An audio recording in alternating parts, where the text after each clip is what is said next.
Hey guys, Billy Davidson here with Davidson Pressure Wash Painting, Hammond, Louisiana. As you can see, we're doing some line striping.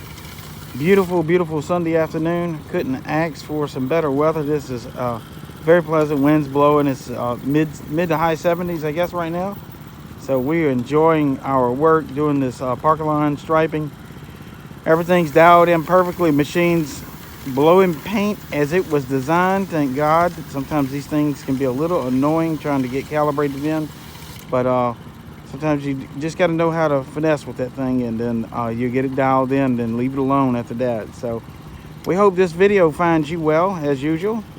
Hope y'all are staying busy and enjoying this springtime weather. I know a lot of stuff is going on around the country, so we hope everyone is staying safe and keeping them hands clean for sure.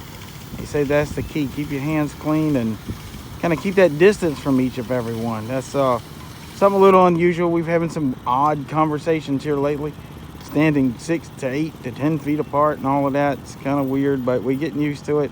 If that's what it takes, we're willing to do it. We've been staying busy here, and we're doing a lot of parking lot striping and a tremendous amount of power washing as well. So we're having a great time doing that as well. A lot of flat work, doing some multiple story buildings, some shingle roofs, new construction, cleanup, you name it. We have been at it, and we'll start our dumpsters this weekend again. We're looking forward to that. We enjoy doing that.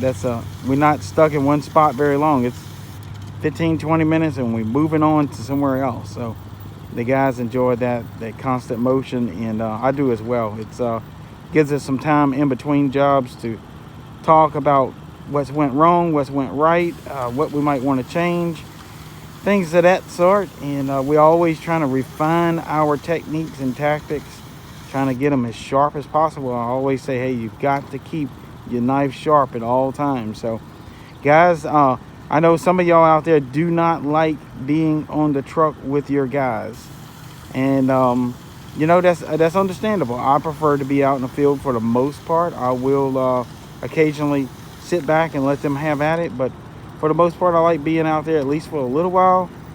To the guys that like sitting, you know, on the office end of it, doing that work, the admin work, I get that for sure. But I would highly recommend, if you are not highly experienced at the task that you have your men do, you need to become extremely experienced with it before you let them take the wheel. That way, in case they call on a job site and it's a verbal conversation over the phone, or maybe a FaceTime conversation, and you're only looking at a small piece of that pie, you know, it's different from being in person, you know, looking at pictures or FaceTime.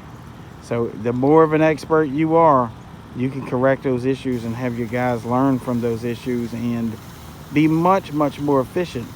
And eventually, you know, they'll be on their own. You know, you'll get less and less calls from them.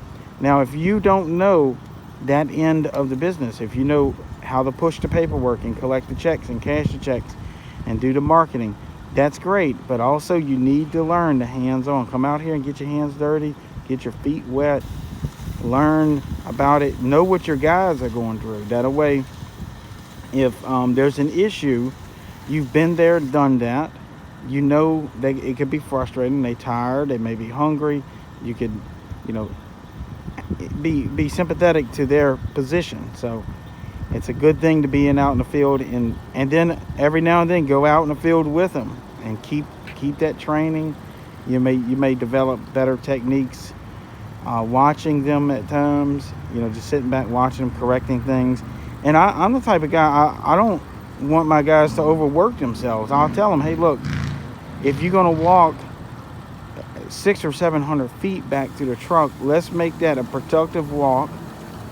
If you're going do something at the truck and it's a little bit distance away, move the truck closer. You know, so if you got to go to the truck, go ahead and move it closer.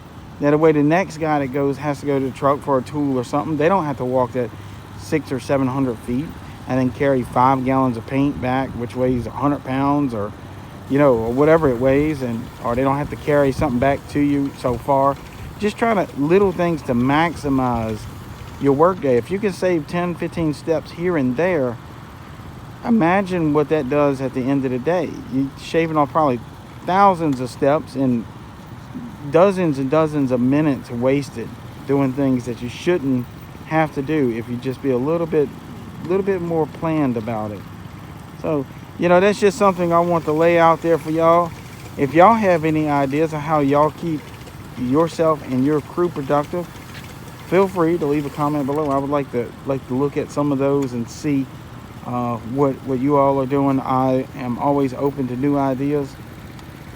So somebody had recommended a shock collar. No, we're not doing that.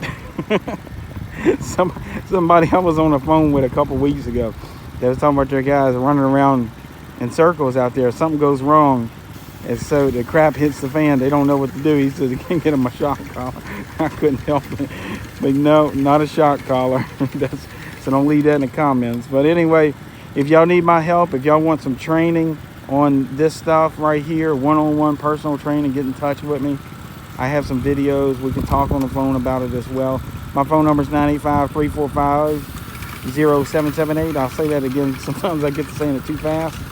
985-345-0778. I am Billy Davidson, the owner of Davidson Pressure Washing Painting. We'll talk soon.